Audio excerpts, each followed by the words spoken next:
Hey guys, come with me as I sip and stroll from Philly to Jersey over the Ben Franklin Bridge.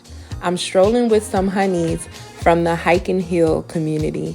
I'm so glad I found them. A bunch of adventurous women who just want to connect, just like me.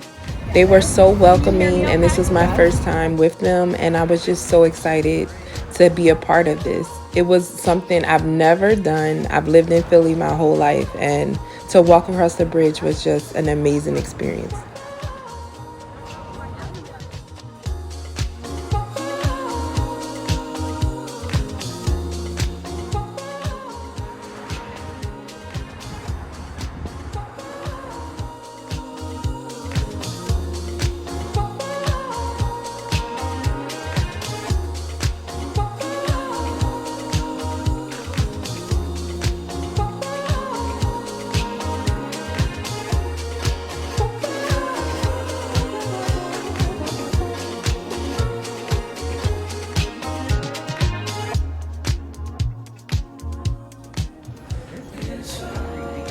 We ended the hike at the Wellness Refinery where they had some really yummy smoothies waiting for us.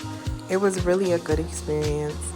And all in all, I give it a 10 out of 10. Sign up and follow Hike and Heal on Instagram.